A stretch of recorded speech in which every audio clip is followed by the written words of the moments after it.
Roddy, good morning. It is Saturday morning, February 15th, 2014. Um, this will be my first video on what we're going to start calling tit. But because of reasons, just reasons, we're going to call it Liz.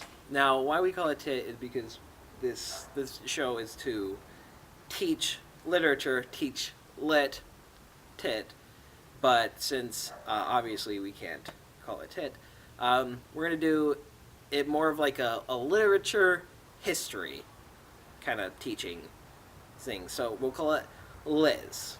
And which is also comes to my next point is that a big portion of this is that it's not a regular, like, I'm going to talk about literature and great expectations and all this stuff, but it's more of like a history of literature. Who did what and what influenced the most, and who had this huge, what changed different eras of literature.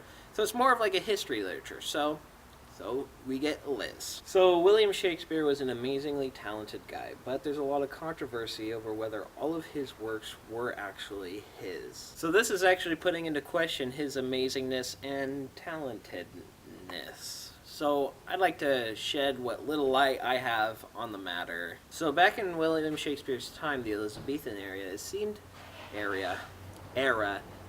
it seemed common to take another playwright's work and kind of give it your own twist.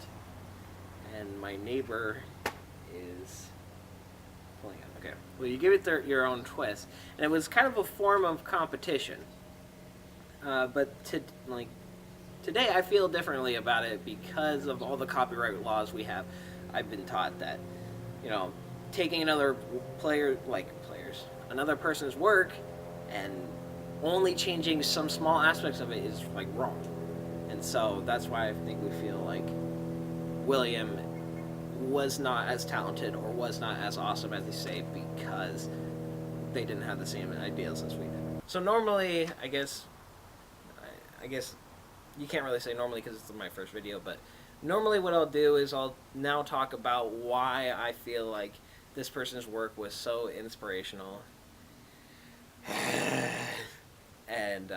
and why I think that they're on this list. But I'm not going to do it this time because it's so obvious. There's hardly a school district out there that doesn't have one of his works in their curriculum. So one of the things that I thought that was interesting while I was researching this is that in the 16th century the English sonnet was born.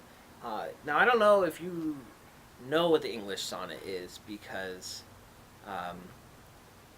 a little while after that they started calling it the Shakespearean sonnet because after Shakespeare's 154 sonnets were published, it was then commonly referred to as the Shakespearean sonnet instead of the English sonnet.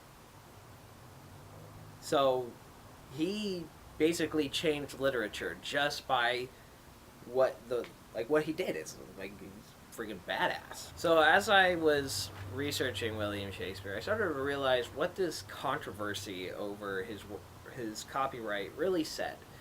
And I thought about when we make art that was inspired by somebody else's work, we're no different than Shakespeare. I mean, maybe we don't follow the inspiree's art so closely as he did, but we are still none the same. None the same. None too different. None to do. Okay, press it.